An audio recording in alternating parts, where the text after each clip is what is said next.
Assalamualaikum warahmatullahi wabarakatuh. Alhamdulillah,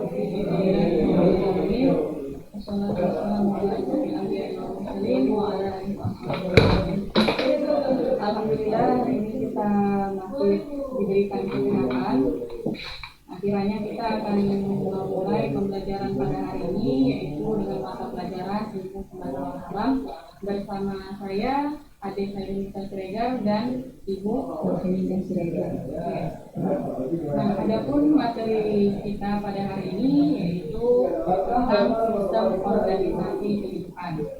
Nah, jadi sistem organisasi kehidupan di sini kompetensi inti dan kompetensi dasarnya yang pertama yaitu mendeskripsikan keragaman pada sistem organisasi kehidupan mulai dari tingkat sel sampai dengan organisme serta komposisi utama penyusun sel.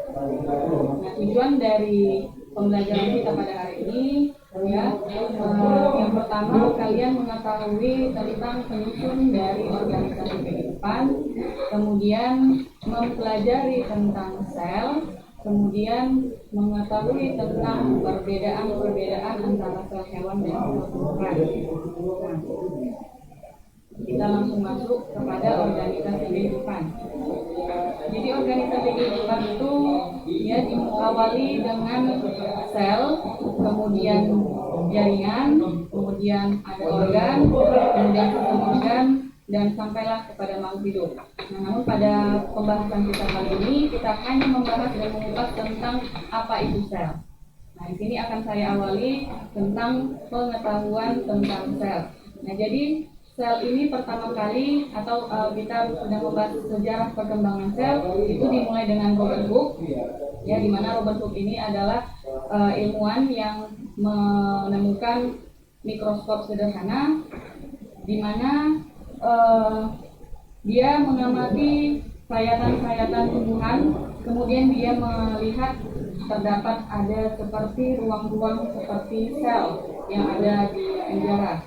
Nah, di situ maka Robert Hooke menyimpulkan bahwa yang diamati itu adalah sel. Kemudian tahun demi tahun ya, ilmuwan-ilmuwan selanjutnya yaitu ada Leeuwenhoek, kemudian ada Snellen, kemudian ada Swan dan Virchow.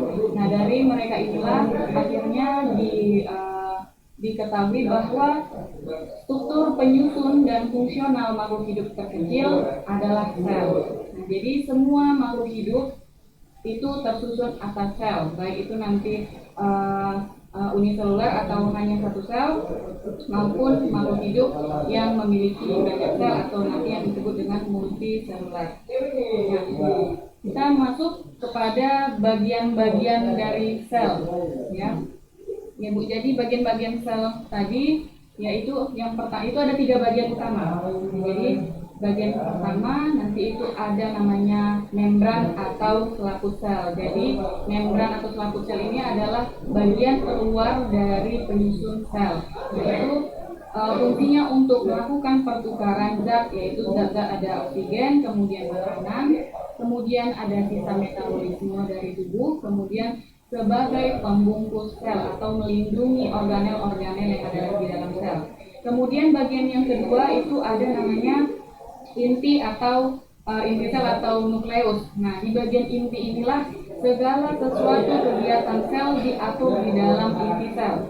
Ya, jadi fungsinya di sini adalah mengatur semua kegiatan sel. Kemudian bagian yang ketiga ini ada namanya sitoplasma. Ya, jadi sitoplasma ini merupakan cairan yang berada di dalam sel, ya, yang di dalamnya itu nanti terdapat beberapa organel sel lagi. Ya, yang pertama itu nanti ada ribosom, kemudian ada mitokondria, kemudian ada badan Golgi, kemudian ada retikulum endoplasma, kemudian ada vakuola dan ada kloroplas. Nah, itu adalah bagian-bagian sel. Nah, kemudian bisa kita lihat di slide, ya, di situ ada gambar dari sel, ya, di situ yang saya beri contoh di situ ada sel hewan, ya Bu ya. Jadi di sini bagian-bagian. Nah, ini bagian-bagian sel secara umum. ya, tidak hanya nanti pada sel hewan maupun nanti juga ada di sel tumbuhan. Yang pertama membran plasma ya, atau membran sel. Itu adalah bagian terluar sebagai pembungkus sel. Kemudian dinding sel. Nah, ini nanti dinding sel adalah bagian terluar dari tumbuhan. Kalau untuk hewan nanti di sini hanya membran sel. Kemudian ada yang ketiga nukleus. Ya, di sini nukleus dia bulat, berada di tengah, berwarna ungu.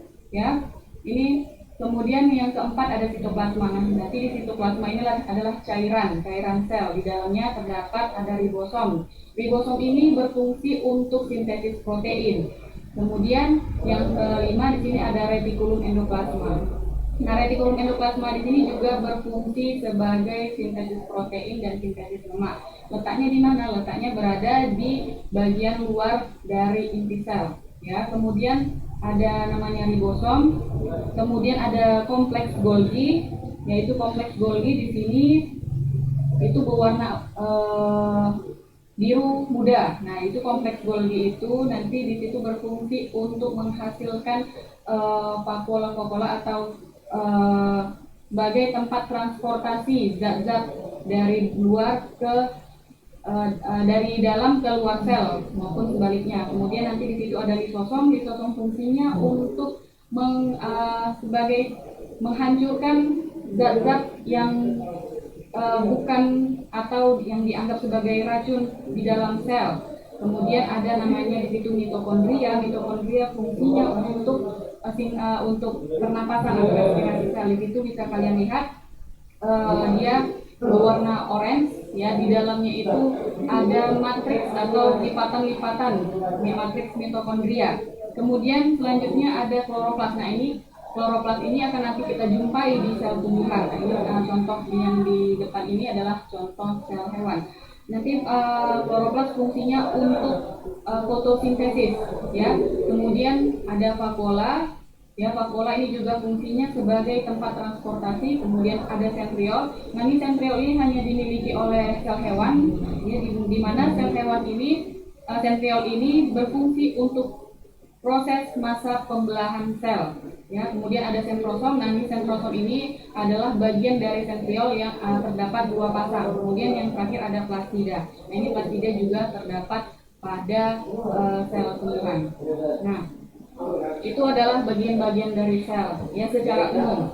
Nah, kemudian dari bagian-bagian tersebut, nah, terdapat macam-macam sel ya. Jadi ada namanya sel prokaryotik, ada sel eukaryotik ya, Bu.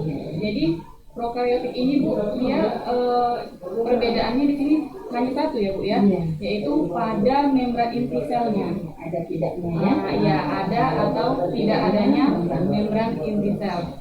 Jadi inti sel, bukan selnya ya, tapi inti sel atau nukleusnya. Jadi pada prokaryotik tidak terdapat membran inti sel.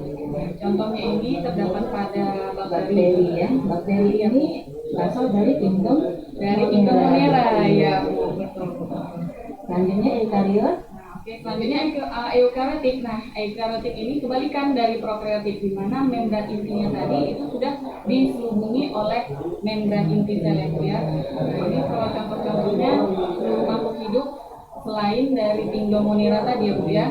Di sini contohnya kita buat ada tumbuhan, kemudian hewan dan jamur.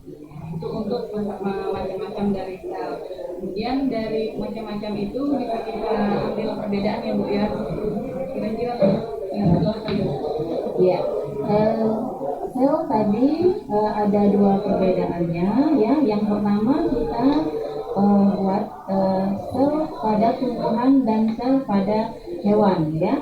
Sel pada tumbuhan dan hewan ini ada perbedaan dan persamaannya. Nah, kita yang pertama adalah sel hewan, di mana bentuk sel pada hewan itu bentuknya berubah-ubah, sedangkan pada sel tumbuhan bentuk selnya tetap ya. Kemudian pada sel hewan tidak memiliki dinding sel, sedangkan pada sel tumbuhan memiliki dinding sel yang tersusun dari selulosa ya. Selanjutnya pada sel hewan ini memiliki vakuola, jadi sama-sama memiliki vakuola. tetapi ukurannya saja yang berbeda, ya. Pada hewan itu vakuolanya berukuran kecil, tetapi banyak. Tapi banyak dia tersebar Iya. di sitoplasma. Kemudian kalau pada sel tumbuhan, dia memiliki vakuolanya hanya satu, tetapi ukurannya besar, ya. Sehingga vakuola pada tumbuhan ini dia fungsinya untuk menyimpan cadangan makanan, ya.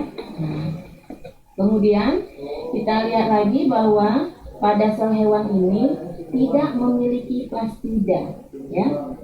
Tidak memiliki plastida. Jadi plastida itu adalah bagian sel yang berwarna hijau yang menghasilkan klorofil. Nah, jadi dia untuk fotosintesis pada umumnya untuk sel tumbuhan. Sedangkan pada sel tumbuhan dia ada plastidanya. Nah, yang dikatakan terutama kloroplas. Nah, inilah dia yang untuk proses fotosintesisnya. Selanjutnya, pada sel hewan memiliki lisosom. Ya, lisosom ini berfungsi mencerna zat sisa atau zat asing yang terdapat di dalam sel. Sedangkan pada sel tumbuhan tidak memiliki lisosom, ya. Dan pada sel hewan ada namanya sentriol, ya, berperan sebagai pembelahan sel. Sedangkan pada tumbuhan tidak memiliki sentriol. Nah, itulah dia perbedaan dan persamaan dari sel tumbuhan dan sel hewan. Nah, selanjutnya kita masuki yaitu setelah tadi tingkatan struktur dari makhluk hidup itu, yaitu tadi satu, yang pertama sel, yang kedua kita masuk yaitu tentang jaringan. Nah, apa itu jaringan? Ya, jaringan adalah sekumpulan sel yang memiliki bentuk dan fungsi yang sama. Nah, bagian-bagian dari jaringan ini kita bagi dua, yaitu jaringan pada hewan dan jaringan pada tumbuhan. Jaringan pada hewan terdiri dari yang pertama epitel, ya. Nah, ini melindungi bagian dalam, ya. Kemudian ada jaringan otot, ada jaringan saraf, ada jaringan ikat, ya. Ini jaringan ikat ini ada pada tubuh, ya. Nah, jadi yang menghubungkan tubuh dengan bagian tubuh yang lainnya. Selanjutnya ada jaringan penyokong atau penunjang. Nah, ini melindungi tubuh dan menguatkan tubuh. Selanjutnya jaringan pada tumbuhan, yang pertama adalah jaringan epidermis, ya. Yang kedua jaringan meristem. Ini jaringan yang terus membelah, ya, contohnya pada ujung akar, ujung batang, ujung daun, ujung batang, ya. Nah, selanjutnya yang ketiga adalah jaringan pengangkut dan jaringan penyokong. Yang terakhir adalah jaringan parenting, ya. Nah, selanjutnya kita masuk ke tiga, yaitu organ. Nah, ini, ya, organ. Apa itu organ? Organ adalah kumpulan dari beberapa jaringan yang berfungsi untuk melakukan fungsi tertentu. Nah, organ ini juga dibagi dua. Ada organ pada tumbuhan, contohnya akar, batang, daun, bunga, dan buah. Dan organ pada hewan dan manusia, contohnya organ jantung, organ paru-paru, usus, dan lain-lain. Nah, selanjutnya kita masuk ke sistem organ, ya. Sistem organ adalah kerjasama berbagai sistem organ untuk mendukung satu fungsi di dalam tubuh. Jadi contohnya sistem pernapasan atau biasa disebut dengan respirasi, ya. Di sini di sistem ini ada beberapa organ yang dia saling bekerja sama, ya, sehingga membentuk namanya sistem. Nah, di sistem pernapasan ini dimulai dari hidung, ya, paru-paru, kemudian ada sistem pencernaan dari mulut, kerongkongan, lambung, usus, ya. Selanjutnya ada sistem peredaran darah, ya. Ini dimulai dari jantung, pembuluh darah, ya. Nah, dari urutan dari tingkatan organisasi tadi mulai dari sel, jaringan, dan membentuk organ, selanjutnya membentuk sistem organ, maka jadilah tadi satu individu, yaitu kita ya, manusia atau ayam atau seekor ikan dan lain-lain ya. Nah, itulah dia satu rangkaian kita materi tentang sistem organisasi kehidupan ya. Jadi kita batasan kita pada hari ini mulai dari sel sampai individu ya Bu ya. Jadi nanti untuk nanti kan ada komunitas lagi, itu selanjutnya di bab terakhir ya Bu ya. Pada semester ini akan kita bahas kembali. Nah, selanjutnya kita masuk ke penugasan ya, anak-anak ibu sekalian. Nah, nanti penugasannya yaitu menggambar sel tumbuhan dan sel hewan beserta dituliskan bagian-bagian selnya ya. Apa bagian-bagian dari sel tumbuhan dan sel hewan tersebut. Nah, Ananda kerjakan di double folio saja. Selanjutnya nanti bisa dikirim ke guru ya. Nah, mungkin demikian saja ya Ibu. Demikianlah pembelajaran IPA kita kali ini ya Bu ya. Iya. Nah, jadi kami harap siswa-siswa dapat membaca kemudian mengerjakan tugas-tugasnya. Jika ada yang belum paham boleh di WA-kan ke Ibu, Adik, dan ke saya. Mungkin demikian saja pertemuan kita kali ini, dan kita sudahi dengan Assalamualaikum warahmatullahi wabarakatuh.